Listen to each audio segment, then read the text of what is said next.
திரு காலச்சக்கரம் நரசிம்மா அவர்களின் காமதேனுவின் முத்தம். Thank you doctor. என்னோட அழைப்பை ஏற்றுக்கொண்டதற்கு நன்றி.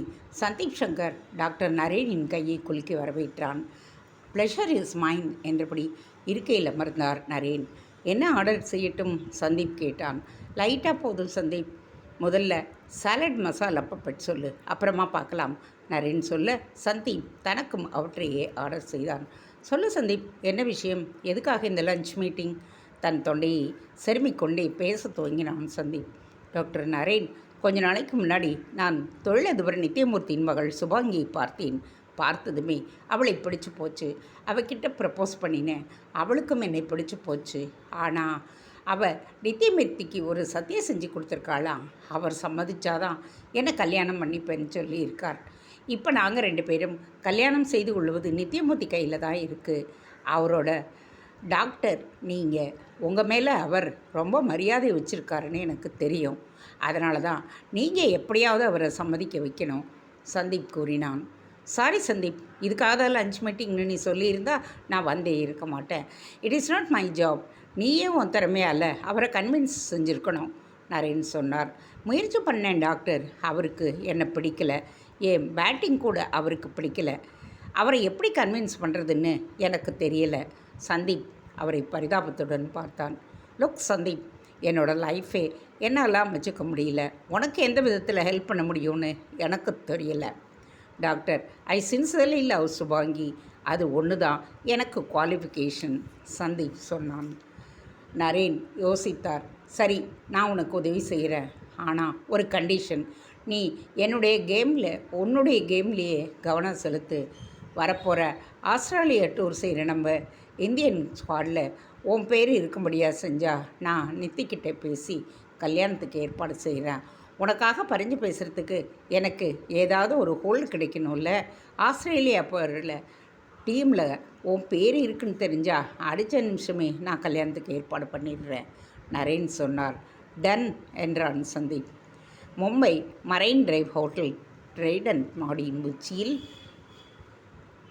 உள்ள சூட்டில் கிரிக்கெட் போர்டு உறுப்பினர் ஷியாம்லால் பூலே தன்னுடைய உயிர் நண்பரும் கேட்வே ஆஃப் இந்தியா நாளிதழின் ஆசிரியருமான சுதாகர் ராவ் பட்டேலுடன் அளவலாவிக் கொண்டிருந்தார். பட்டேல், உனக்கு ஒரு விஷயம் சொல்ல போகிறேன். என் பேரை நீ குறிப்பிட்டு விடாதே. வரும் ஆஸ்திரேலியா டூருக்கு சிறந்த ஆல்ரவுண்டருங்கிற முறையில் சந்தீப் சங்கர் செலக்ட் பண்ணியிருக்கிறோம். அவன் நிச்சயமாக நம்ம டீமில் இருக்க போகிறான். ஆனால் இந்த விஷயம் டாப் சீக்ரெட். நீ உன் பத்திரிகையில் முதல்ல பப்ளிஷ் பண்ணணும்னு தான் உங்ககிட்ட சொல்கிறேன் என்று கூற, பட்டேல் உடனே தன் பத்திரிகை ஸ்போர்ட்ஸ் எடிட்டர் விஷால் தேஷ்பாண்டேயை எச்சரித்து விட்டார். மறுநாள் காலையில் சந்தீப் சங்கரின் புகைப்படத்துடன் செய்தி வெளிவந்துவிட, தாங்கள் அந்த செய்தியை தவறவிட்டு விட்டோமே என்கின்ற ஏமாற்றத்தில் மற்ற நாளிதழ்களும் சந்தீப் சங்கரின் திறமைகளை போட்டு எழுத, சென்னை நாளிதழ்களிலும் சந்தீப்பின் தேர்ச்சி சென்னைக்கு கிடைத்த பெருமை என்றெல்லாம் ஏற்றிவிட்டன. போர்டு தலைவருக்கு கடும் எரிச்சல். இந்த மாதிரி பிள்ளைகள் எல்லாம் யார் கிளப்பி விடுகிறார்கள்? போர்டு மெம்பர்கள் யாரும் பத்திரிகையாளரிடம் பேசக்கூடாது என்றெல்லாம் அவசர மீட்டிங் ஒன்றை அழைச்சி காய்த்து எடுத்து கொண்டிருந்தார். ஆனால் டாக்டர் நரேனுக்கு இதெல்லாம் எப்படி தெரியும்? நாளிதழ்களில் வந்திருந்த சந்தீப் சங்கரை பற்றிய செய்திகளை எடுத்துக்கொண்டு நித்யமூர்த்தியின் வீட்டுக்கு வந்தார்.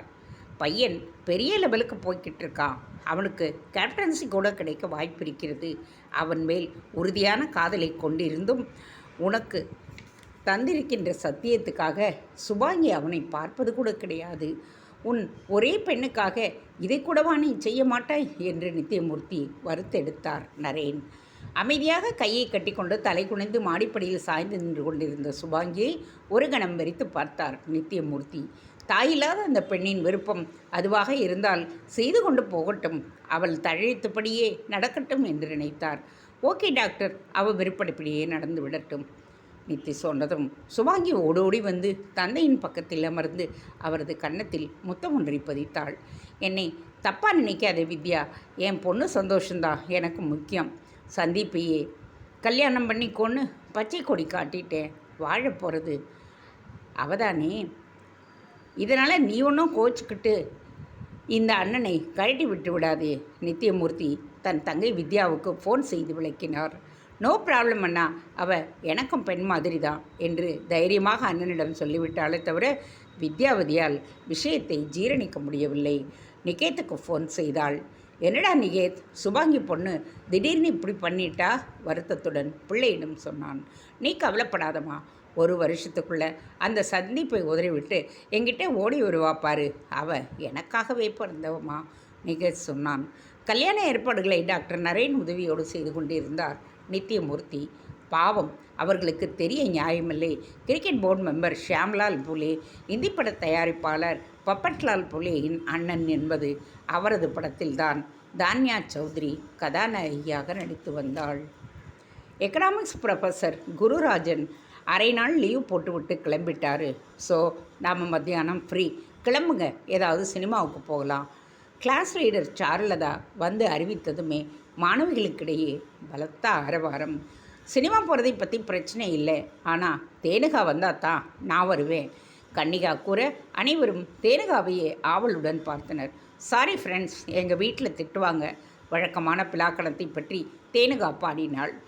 உன்னோட பிளாக் கேட் 4 மணிக்கு தானே ஆஃபீஸ் வருவான். பிளாக் கேட் 4 மணிக்கு தானே ஆஃபீஸ்க்கு வருவான். உன்னை நேராக உன் வீட்லேயே விட்டுடுறோம். யாராவது கேட்டால் காலேஜ் ப்ராஜெக்ட் விஷயமா சர்வே எடுக்க போகணுன்னு சொல்லிவிடலாம், கன்னிகா கூறினாள். தேனுகா அதற்கு அரை மனதுடன் தலையசிக்க மாணவிகளை உற்சாகம் தொற்றிக்கொண்டது. மாருதி தேட்டருக்கு போகிற ரூட் 5 பஸ் நம்பர் காலேஜ் கிட்டே வராது.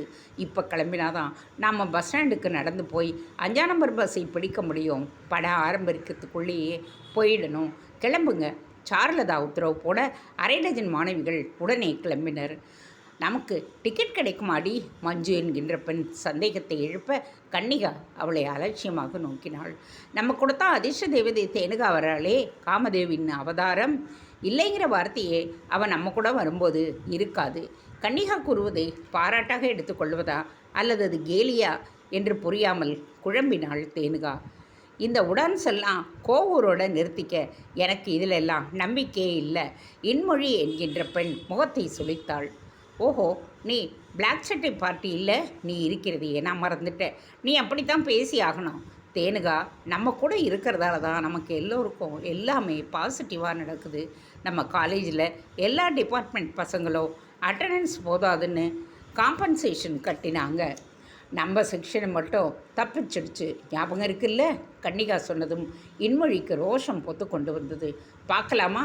தேனுகா இல்லாமையே நான் உங்களுக்கு முன்னாடி தேட்டருக்கு போய் டிக்கெட் வாங்கி காட்டுறேன், இன்மொழி சவால் விட்டாள். பார்க்கலாம். கன்னிகா அவளது சவாலை ஏற்றுக்கொள்ள, சும்மா இரு கன்னிகா என்று தேனுகா அவள் தோளை எழுத்தினாள். நீ சும்மா இரு தேனுகா, என்னதான் நடக்குதுன்னு பார்க்கலாம், கன்னிகா சொன்னாள். காலேஜ் வாயிலுக்கு அனைவரும் செல்ல அங்கு டீ கடை வாயிலில் நிறுத்தப்பட்டிருந்த ஆட்டோ ஒன்றை இன்மொழியின் கண்கள் கவனித்து விட்டன. டீ கிளாஸை வைத்துவிட்டு தன் வாயை துடைத்தபடியே வந்து ஆட்டோ டிரைவின் முன்பாக பாய்ந்து சென்று நின்றாள் இன்மொழி. அண்ணே, மாருதி தேட்டர் போகணும். இன்மொழி கூற எவ்வளவு பேர்? மாணவிகள் பட்டாளத்தை மலைத்து பார்த்தான் அவன். நாங்கள் 3 பேர். கமான் வயலட், தயா என்று அவசரமாக 2 தொழிலை மட்டும் இழுத்து கொண்டு ஆட்டோவில் தங்களை திணித்து கொண்டார் இன்மொழி. ஆட்டோ விற்றென்று கிளம்ப சாருலதா கன்னிகாவை கேள்வியுடன் பார்த்தாள். இன்மொழி பந்தயத்திலேயே ஜெயிச்சிடுவா போல இருக்கே, சாருலதா சொல்ல அலட்சியமாக சிரித்தாள் கன்னிகா. தேனுகா இருக்க பயமேன் என்றபடியே வேறு ஏதாவது ஆட்டோ கண்ணில் தென்படுகிறதா என்று நோட்டம் விட்டாள் கன்னிகா. சரியாக மாருதி தேட்டர் வழியாக செல்லும் 5ஆம் நம்பர் பஸ் கல்லூரி முன்பாக இவர்கள் நின்றிருந்த இடத்திற்கே வந்து நின்றது. என்ன கண்ணுகளா, மாருதி தேட்டர் போகணுமா என்றபடியே கண்டக்டர் எட்டி பார்த்தார். மாணவிகள் பிரமித்து போய் நின்றனர். அனைவரும் தங்களை சுதாரித்து கொண்டு ஓடிப்போய் பஸ்ஸில் தொற்றிக்கொண்டனர். சாருலதாவிற்கு ஆச்சரியம் தாங்காமல் கண்டக்டரையே கேட்டுவிட்டாள். கண்டக்டர் சார், ரூட் 5 எப்படி இந்த பக்கம் வருது? வழக்கமாக ரூட்டில் கட்சி போராட்டம், அதுதான் பஸ்ஸு சுற்றிக்கிட்டு இந்த பக்கமாக வருது என்றபடி டிக்கெட்டுகளை விநியோகித்தார். இப்போ என்ன சொல்கிற? கன்னிகா வெற்றியுடன் புன்னகைத்தாள். இப்போவும் நாம் பஸ்ஸில் தானே இருக்கோம். இன்மொழி ஆட்டோவில் போயிருக்கா, அவள் தானே முதல்ல போவா, சாருலதா கூறினாள். தேனுகா இருக்க பயமேன், மீண்டும் அதையே கூறினாள் கன்னிகா. பஸ் ஒரு குறிப்பிட்ட இடத்தை கடக்க சாருலதா தன்னையும் மறந்து, ஹே அதோ இன்மொழி போகிற ஆட்டோ. மாணவிகள் அனைவரும் திரும்பி பார்க்க இன்மொழி, தயா, வயலட் மூவருமே பரபரப்புடன் பின்னால் பார்ப்பதும் ஆட்டோக்காரனை துரிதப்படுத்துவதும் அவன் மக்கர் செய்து கொண்டிருந்த ஆட்டோவை கிளப்ப போராடி கொண்டிருந்தான். ஓய்! சாருவும் கன்னிகாவும் மஞ்சுவும் அந்த ஆட்டோவை பார்த்து கையசைத்தபடி கடக்க அந்த ஆரவாரத்தை கேட்டு இன்மொழியும் அவள் தோழிகளும் திகைத்து போய் அந்த 5ஆம் எண் பஸ்ஸை பார்த்தனர். 5ஆம் நம்பர் எண் இந்த பக்கம் எப்படி வந்தது?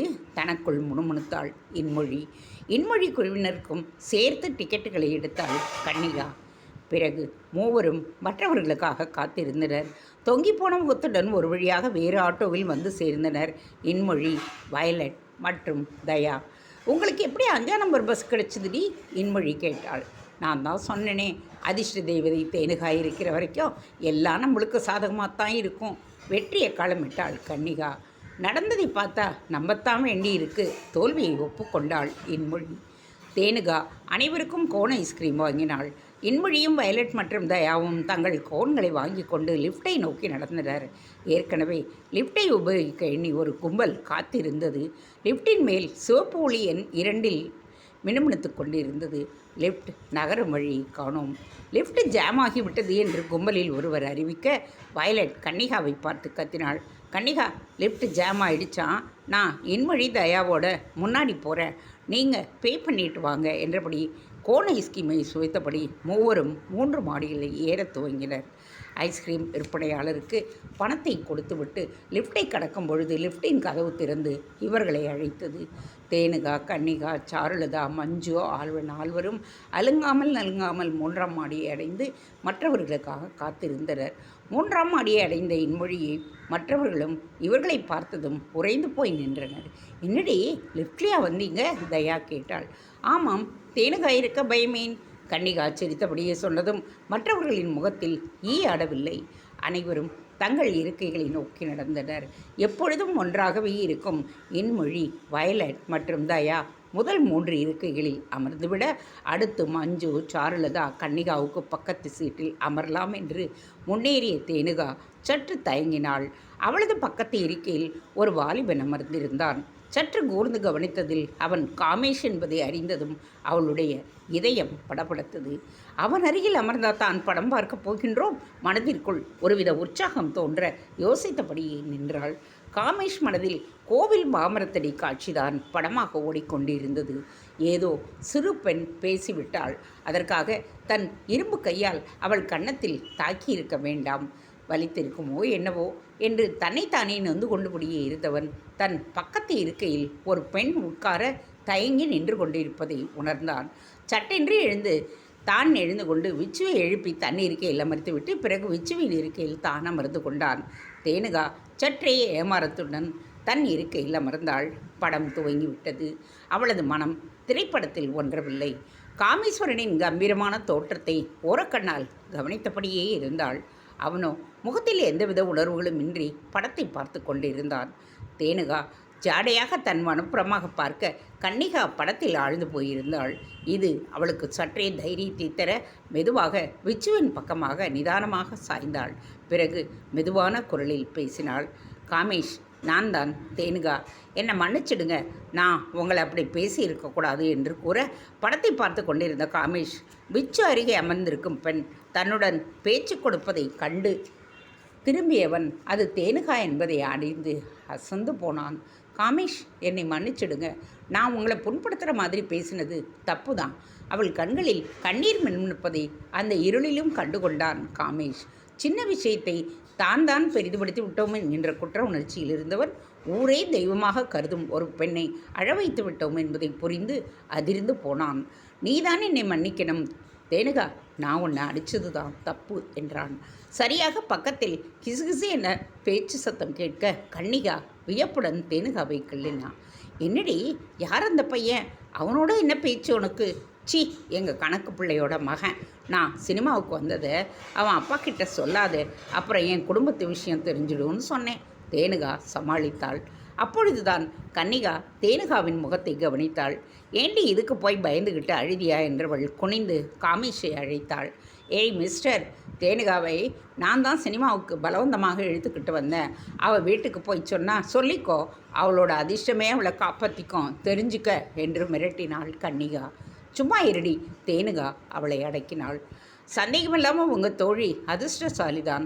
நானும் இந்த பையன் விச்சுவும் வந்திருக்கிற டிக்கெட்டில் தான் உங்கள் தோழியோட அப்பாவும் அம்மாவும் வர்றதா இருந்தாங்க.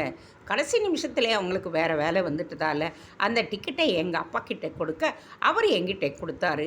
நியாயப்படி நாங்கள் உட்காந்துருக்கிற சீட்டில் இவங்க அப்பா அம்மா தான் உட்காந்துருக்கணும்.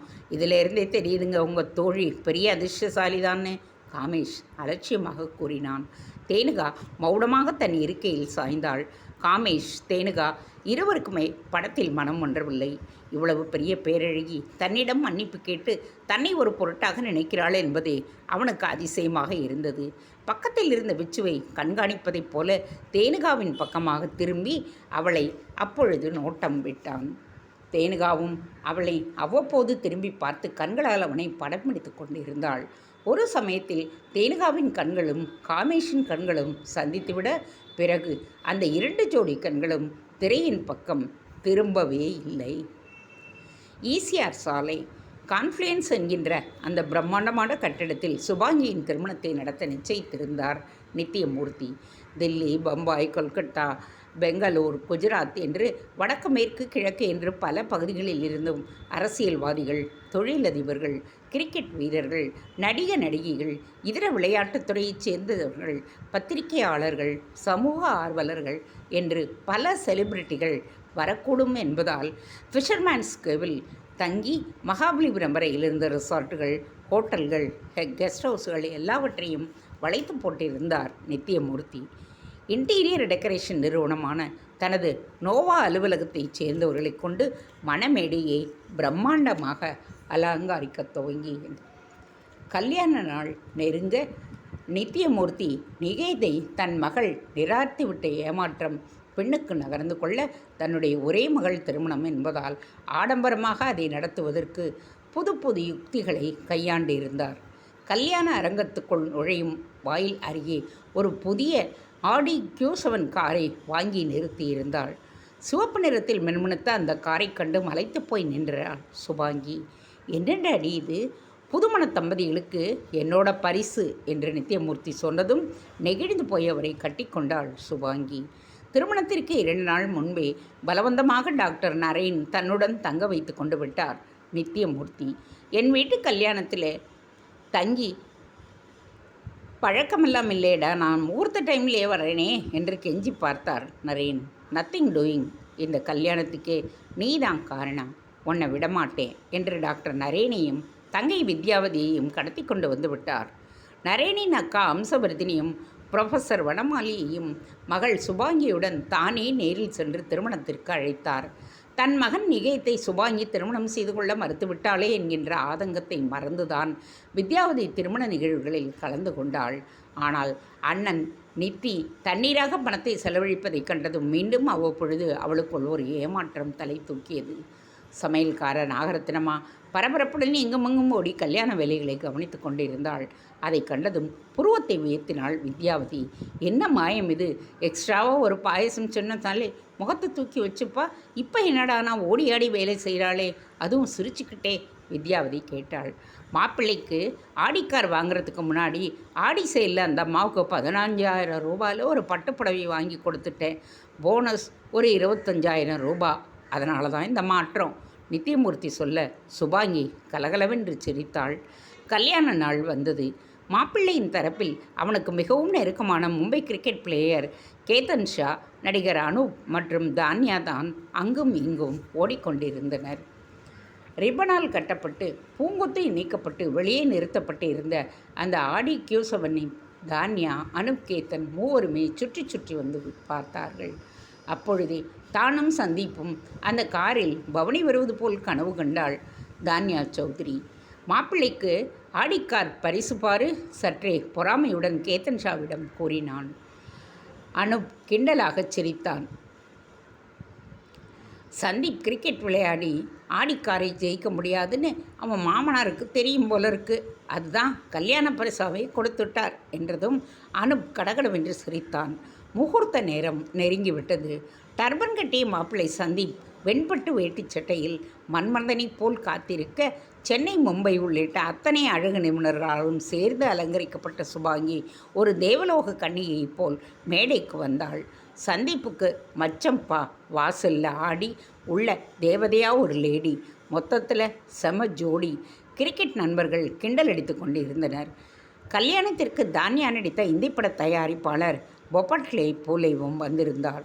அப்பொழுது சுபாங்கி சந்தீப் மணமேடையில் உட்கார்ந்திருக்க, அவர்கள் பின்பாக முழங்கால் இட்டபடி ஃபோட்டோவுக்கு போஸ் கொடுத்து கொண்டு இருந்தாள் தானியா சௌத்ரி.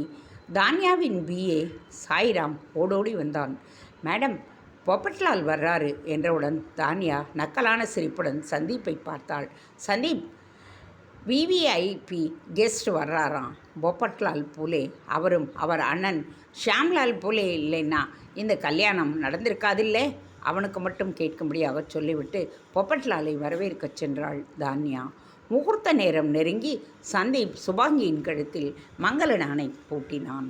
சரியாக பொப்பட்லாலுடன் மணமேடையை நோக்கி நடந்த தானியாவின் கண்களில் ராட்சத மானிட்டரில் அந்த காட்சி தென்பட மழுக்கென்று ஏதோ ஒன்று அவளுக்குள் முறிந்தது. சந்தீப் சுபாங்கியை திருமணம் செய்து கொள்வதற்கு அனுமதி தந்திருக்கக்கூடாதோ? 1000 தான் இருந்தாலும் இனி அவன் சுபாங்கியின் கணவன். சந்தீப் சங்கராக இவளை தேடி வந்தாலும் சுபாங்கியின் கணவனுடன் இவள் ஊர் சுற்றுவதை தானே சொல்லும். இதயத்தில் ஏற்பட்ட கனத்தை அவன் உணர்ந்தான்.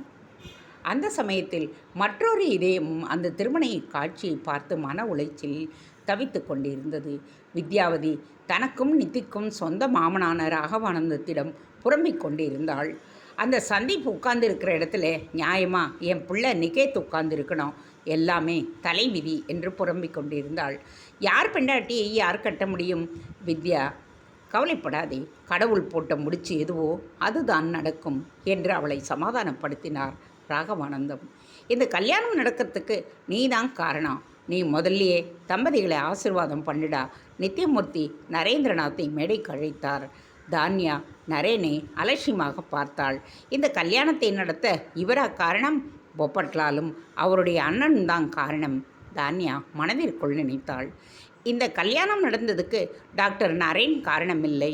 எங்களை ரகசியமாக ஃபோட்டோ எடுத்து உசுப்பிவிட்டு பத்திரிகையிலே ஃபோட்டோவை வெளியிட்டு என்னை கேவலப்படுத்த நினைத்த வனேசா கன்சேதான் உண்மையான காரணம். சுபாங்கி மனத்திற்குள் எண்ணினாள்.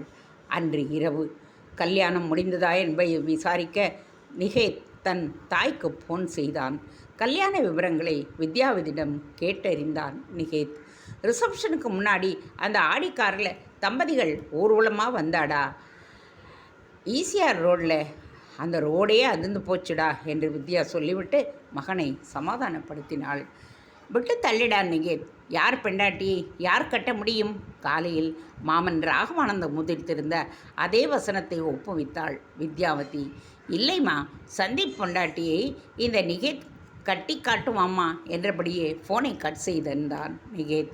அவளுக்கு ஏற்பட்ட அதிர்ச்சியில் தான் மொபைலை சுவிட்ச் ஆஃப் செய்யக்கூடவில்லை என்பதை மறந்து திக்பிரமை பிடித்தவளாக நின்றிருந்தாள் வித்யாவதி. காலேஜின் சேர்மன் மறைந்து விட்டார்டி. அவருடைய அஞ்சலி கூட்டத்திற்கு அனைவரும் வெள்ளை ஆடைகளை அணிந்து கொண்டு வர வேண்டும் என்று சட்டம் பிறப்பித்து விட்டது காலேஜ் நிர்வாகம். தன்னிடம் இருந்த பழைய வெள்ளை தாவணியை தேடி எடுத்தாள் தேனுகா. தாவணி என்றே சற்று பழுப்பேறி இருந்தது என்பதால் அதை அங்காயிடம் கொடுத்து துவைத்து திறந்தவெளி பால்கனியில் உரத்தச் சொல்லி இருந்தாள். அன்று இரவு படுக்கும் பொழுதுதான் மறுநாள் வெள்ளை தாவணி தேவை என்பதை உணர்ந்து பால்கனிக்கு சென்றாள் தேனுகா. கொடியில் தாவணியை காணவில்லை. அதில்தானே அங்காயை உலர்த்தச் சொல்லி இருந்தேன். யோசித்தபடியே பால்கனியிலிருந்து கீழே எட்டி பார்த்தாள். பாஞ்சாலி பாட்டியின் ரூம் வெளியே இருந்த துணி துவைக்கும் கல்லின் மீது அது விழுந்து கிடந்தது. காற்றில் பறந்து சென்று விழுந்து விட்டது போலும். மீண்டும் உள்ளே சென்ற தேனுகா சமையலறையின் விளக்கை அணைத்துவிட்டு வெளியே வந்த அம்மா தமயந்தியை பார்த்தாள். அம்மா, வெள்ளை தாவணி கீழே பாட்டி ரூம் துணி துவைக்கிற கல் மேலே கிடக்குது. அன்னிக்கிட்டே சொல்லி எடுத்து வைக்க சொல்லுங்க, காலையிலேயே வாங்கிக்கிறேன் தேனுகா சொன்னாள். அங்கண்ணியிடம் பேசுவதற்காக இன்டர்காமை நோக்கி நடந்த தமயந்தி சட்டென்று நின்னாள். அங்கண்ணி எங்கேடி இருக்காங்க? அங்கண்ணியும் பெரிய பிறப்பாவும் திருப்பதி சாரம் கோவிலுக்கு போயிருக்கிறாங்க. நாளை ரவைக்குத்தான் திரும்பி வருவாங்க. அங்காயி தான் பாட்டிக்கு துணையாக படுத்திருப்பா. நீ போய் இப்போவே தாவணியை எடுத்துக்கிட்டு வந்துரு. நாளைக்கு காலையில் கலையபரமாக போய்விடும் என்றபடியே தமயந்தி படுக்கையறையை நோக்கி நடந்தாள்.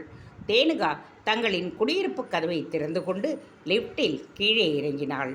அங்காயி தோட்டத்தில் மறுநாள் பூஜைக்காக பவழமல்லியை சேகரித்து கொண்டிருந்தாள். வழக்கமாக அங்கண்ணி செய்கின்ற வேலை அது.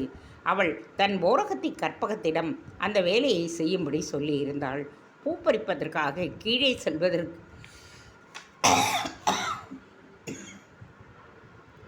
சோம்பேறித்தனம் பட்ட அண்ணி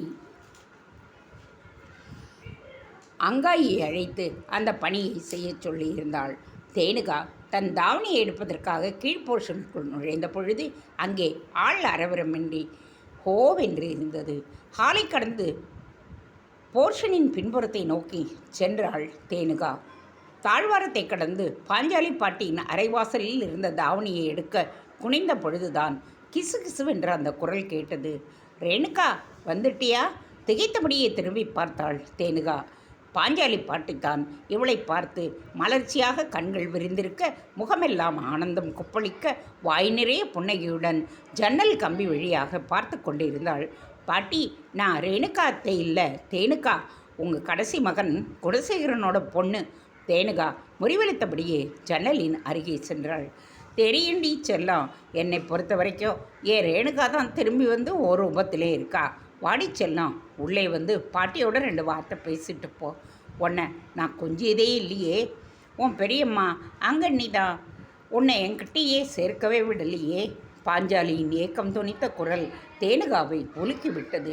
வெள்ளை தாவணியை கையில் எடுத்துக்கொண்டு மறுபக்கம் இருந்த அந்த அறையின் வாயில் அருகே நின்றாள். வெளியே தாழ் போட்டு இருந்தது. தோட்டத்துக்கு செல்லும் முன் அங்காயி பாட்டி வெளியே வந்துவிடக்கூடாது என்பதற்காக தாழ் போட்டு இருக்கக்கூடும். கதவை திறந்து கொண்டு உள்ளே நுழைந்த தேனுகாவை ஓடோடி வந்து வாரி அணைத்து கொண்டாள் பாஞ்சாலி. அவளை சுற்றி மாறி மாறி முத்தமழையாக பொழிந்து கொண்டிருந்தாள். அவளது உணர்ச்சிகரமான பாசப்படியில் திக்குமுக்காடி போனாள் தேனுகா. ரேணுகா, ஏண்டி என்கிட்ட சொல்லாமல் போனேன்? நானும் கூட வந்திருப்பேன்ல. கதறி எழுத பாஞ்சாலியை சமாதானப்படுத்த பாட்டியை அணைத்தபடியே ஆறுதல் வார்த்தைகளை சொன்னாள் தேனுகா. பாட்டி, ஏன் பாட்டி அழற? அத்தை தான் மனசுக்கு பிடிச்சவளோட தானே போனா. உன்ன மாதிரி கோபக்கார புருஷனோட பயந்து பயந்து தினமும் சாகாமல் சந்தோஷமான வாழ்க்கையை தேடித்தானே போனா. அதுக்கு போய் நீ ஏன் அழற? தேனுகா கேட்க அழுகியால் சிவந்த கண்களுடன் அவளை நோக்கினாள் பாஞ்சாலி. ரேணுகாவுக்கு என்ன நடந்ததுன்னு உனக்கு தெரியுமா தேனுகா? பாட்டி இவ்வளவு தெளிவாக பேசுவதை கண்டதும் திகைத்து போய் நின்றாள் தேனுகா. இவ்வளவு தெளிவாக பேசும் பாட்டியை ஏன் அங்கண்ணியும் மற்றவர்களும் பைத்தியம் என்று முத்திரை குத்தி இருட்டு அறையில் தள்ளி இருக்கின்றனர்? அத்தை யாரையோ காதலிச்சு கல்யாணம் பண்ணிக்கிட்டாங்கன்னு தெரியும். அதனால் அவங்களோட மகிமைகளை இழந்துட்டாங்கன்னு சொல்கிறாங்க. தேனுகா சொன்னாள். ஆமாண்டி செல்லாம், எல்லாம் அந்த பாழாய் போன மகிமையால் தான் நம்ம குடும்பத்துக்கு இந்த நிலை. யாருக்கு வேணும் மங்களங்களோ சௌபாகியங்களோ? என்னோட ஆசை இந்த குடும்பம் நாசமாக போகணும். நீ இந்த குடும்பத்திலேயே இருக்காத, ஓடி போயிடு. எவனையாவது மனசுக்கு பிடிச்சவனை கல்யாணம் செஞ்சுக்கோ. இந்த பெரிய வீடு பாகப்பட்ட இடம். இதிலேருந்து சல்லி காசு கூட உன்னோட எடுத்துக்கிட்டு போகாது. எங்கேயாவது கண்காணாத இடத்துக்கு போய் உன் புருஷன் சம்பாரித்து போடுறத வச்சுக்கிட்டு சந்தோஷமாக குடும்பம் நடத்து. பாட்டி தெரியுமில்ல, பாட்டி பெரிய பணக்கார வீட்டில் தான் பிறந்தேன். பரதநாட்டியம் ஆடுவேன், பாட்டு பாடுவேன், ஓவியம் வரைவேன், இங்கிலீஷ் படிப்பேன், சமைப்பேன், ரங்கோலி போடுவேன், கவிதை எழுதுவேன். ஆனால் எப்போ உன் பாட்டன் தான் தோணியை கல்யாணம் பண்ணிக்கிட்டோனோ எல்லாமே போயிடுச்சு. சந்தேகம் பிடிச்சவன். அவன் இருக்கிற வரைக்கும் நான் அழகாக இருந்ததால் பூட்டி ரூம்குள்ளேயே வச்சுக்கிட்டு இருந்தான். இப்போ அவன் பிள்ளைங்க என்ன பைத்தியம்னு சொல்லி ரூம்குள்ளே பூட்டி வச்சுருக்கானுங்க. ஆக என் வாழ்க்கையே பூட்டின ரூம்குள்ளேயே கழிஞ்சு போயிடுச்சு. செல்லம்மா, உங்கதியே அப்படி ஆக வேண்டாமா? நீ இந்த வீட்டில் இருந்தாக்க உன் அத்தை போன இடத்துக்கே உன்னையும் அனுப்பிடுவானுங்கம்மா. வேண்டாம், கிளம்பி ஓடி போயிடு. பாஞ்சாலி கதற அவளது பிடியில் சிக்குண்டிருந்த தேனுகா பாட்டியின் முதுகை தடவி கொடுத்தாள். அழாதே பாட்டி, ரேணுகா அத்தை எங்கே போனுங்க? தேனுகா கேட்டதும் பாஞ்சாலியின் தேகம் குலுங்கியது. விம்மல் அதிகரித்தது. துக்கத்தால் குரல் நடுங்க தேனுகாவின் தோளில் முகவாயை வைத்து கட்டிலின் மீது கிடந்த ரேணுகாவின் புகைப்படத்தை பார்த்தாள். ரேணுகா எங்கேயும் போகலச் செல்லம், பலவந்தமா அவளை போக வச்சாங்க இந்த படுபாவிங்க என்றாள். தேனுகா அதிர்ந்து விட்டாள். என்ன பாட்டி சொல்கிற? மேல் லோகத்துக்கு 4 அண்ணன் தம்பிகளும் சேர்ந்து அவளை கொன்னுட்டானுங்க. பாஞ்சாலி சொன்னதும் உறைந்து போனாள் தேனுகா. அதுக்குத்தான் சொல்கிறேன் செல்லம், அவளை மாதிரியே இருக்க. ரேணுகா அவர் பெயர் மாதிரியே தேனுகான்னு உனக்கும் பேர் இருக்குது. அவளை மாதிரியே இந்த பாவிங்க உன்னையும் கொன்னுடுவாங்க. ஓடி போயிடு. நீ யாரையாவது காதலித்து கல்யாணம் பண்ணிக்கோ. என்னடா பாட்டியே இப்படி தப்பாக சொல்லித்தராளேன்னு நினைக்காதே. இவனுங்க உன்னை கல்யாணம் செஞ்சு தர மாட்டானுங்க. ஆமாம், யாரையாவது மனசுலே நினச்சிக்கிட்டு இருக்கியா? பாஞ்சாலி கேட்டாள். தேனுகாவின் கண் முன்பாக காமேஷின் முகம் நிழலாடியது. ஆமாம் பாட்டி, சற்றே வெட்கத்துடன் தேனுகா கூறினாள். அப்படியா கண்ணே? அவனை குரங்கு குட்டி குரங்கு பிடிச்சிக்கிற மாதிரி கெட்டியாக பிடிச்சிக்க, பொடிய விட்டுடாத பாட்டி சொன்னாள். அனுமார் என்று சொன்னதற்கு காமேஷிடம் அடி வாங்கியது நினைவுக்கு வர தேனுகா தன் கன்னத்தை தடவியபடியே சிரித்து கொண்டாள். பாட்டி சொன்ன போல குரங்கு என்று அவன் முன்பாக கூறினாலே என்ன நடக்கும்? பாட்டியின் அணைப்பில் தேனுகா யோசித்து கொண்டே இருக்க அங்காயி உள்ளே நுழைந்தாள். பாட்டியும் பேத்தியும் பாசப்பிணைப்பில் சிக்குண்டு இருப்பதைக் கண்டதும் தன்னையும் அறியாமல் அங்காயியின் கண்களில் கரகரவென்று நீர் பெருகியது.